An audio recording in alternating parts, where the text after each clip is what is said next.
নমস্কাৰ অসমৰ এটি আগশাৰীৰ শিক্ষা প্ৰতিষ্ঠান এক্সাম ক্ৰেকাৰ্ছে আহিবলগীয়া সকলো ধৰণৰ প্ৰতিযোগিতামূলক পৰীক্ষাৰ কাৰণে অনলাইন নিজৰ পাঠ্যক্ৰমসমূহ আগবঢ়াবলৈ প্ৰস্তুতি চলাইছে। আপোনালোকে নিজৰ লক্ষ্যত উপনীত হ'বলৈ যাতে কোনো ধৰণৰ অসুবিধাৰ সন্মুখীন নহয় তাৰ কাৰণে ঘৰতে বহি প্ৰতিযোগিতামূলক পৰীক্ষাসমূহ যেনে Assam police, APSC, UGC net, CTET, research assistant, CDPO আদিৰ কাৰণে প্ৰস্তুতি চলাই নিয়ক এক্সাম ক্ৰেকাৰ্ছৰ টপ এডুকেটৰ্ছৰ সৈতে। সবিশেষ জানিবলৈ তলত দিয়া নম্বৰত যোগাযোগ কৰক।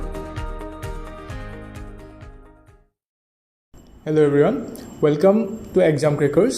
So here we are starting a new initiative jot ami discuss korim some of the important issues of the newspaper from where direct questions may come in our upcoming government exams, right? So we are also present in the various social media platforms. You can connect to them. The link are given in the description below. Okay, so this is something about me. Okay, so the topic that we will discuss today is the recent Vizag gas leak. Okay, so let's begin with the topic. So recently in the LG's styrene plant, this incident occurred. Okay, first from the exam perspective we have to see where Vizag is located. Okay, see these are some of the small details that we often neglect. Okay, and in exams question comes from these angles, right? So where Vizag is located, it is located in Andhra Pradesh, right?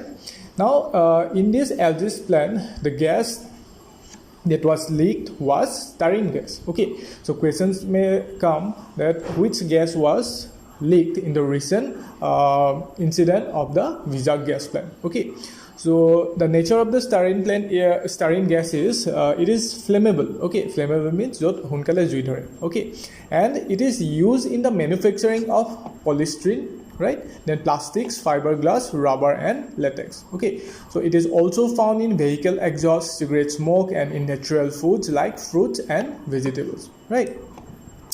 Now let's see the effects of the exposure to this styrene gas. Okay, now jodihe ami short term or exposure hoy, okay, if the exposure is for short term to the substance, then it can cause respiratory problems. Tar mane ki ukah nikah luat okhubida hobo pare. Okay, and irritation to the eyes and the mucous membrane. Okay, then aru ki hobo pare, it will also cause to gastrointestinal issues. Okay, gastrointestinal issues hobo pare. Then jodi he exposure to long term hoy, okay, it could drastically affect the central nervous system. Okay, central nervous system affect koribo pare and may lead to related problems like peripheral neuropathy. Okay, next it can also lead to cancer and depression in some of the cases. Tar mane ki hoy, this gas is very fatal in nature, right?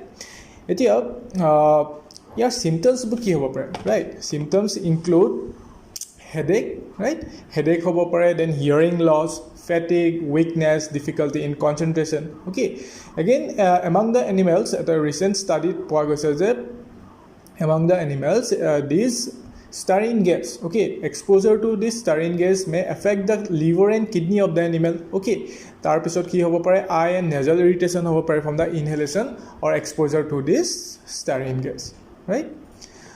এতিয়া আমি আমাৰ যদি কিছুমান previous major disaster related to such gas লিকছৰ কথা যদি আমি চাওঁ, often in the exam Bhopal gas ট্ৰেজেডিৰ কথা আহে, ৰাইট? চ' তাত কুৱেশ্যন আহে যে আমাৰ ভোপাল গেছ ট্ৰেজেডি কেতিয়া হৈছিল? Okay, the right answer is on December 3, 1984, and again which gas was leaked in that Bhopal gas tragedy. Okay, the gas is methyl isocyanate aru leaked to a plant to kill it is a pesticide plant. Okay, har karkhana asil, right?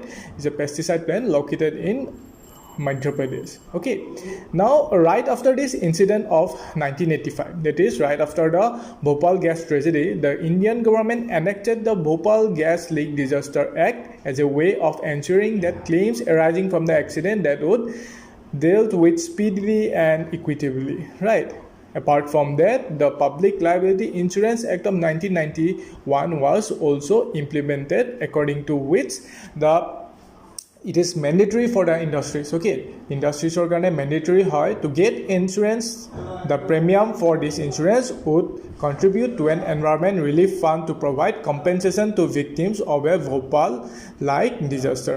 That means in the etia jodi amar jonto Vizag gas disaster leak hoise, okay, jodi eta compensation dibologia hoy by that company, so it will be under the Public Liability Insurance Act. Okay, now etia ami je kotha pati aso je disaster hoy, okay, so often there is a difference between disaster and hazard. Okay, often we have heard about the word hazard. Okay, hazardous industries boli koy ketiaba, right? So difference to ki hoy, the difference is that hazard to hoise eta threat hoy. Okay, now that disaster is the consequence of that hazard. Okay, jetia eta ami jeneke for example nuclear power plant, okay, etia jeneke etia kisman pesticide plant hok, okay, then the petrol pumps, okay, these are called as hazardous environment. Hazardous environment mane these industries have the potential to cause disaster.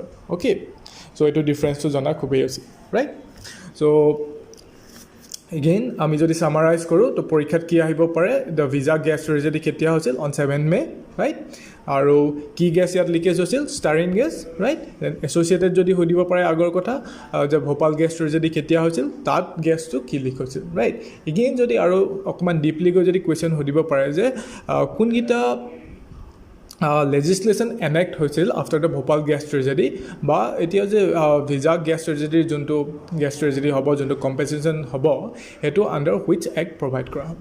Okay, so thank you for watching today's video. We will come up with some other videos like this. Okay, thank you.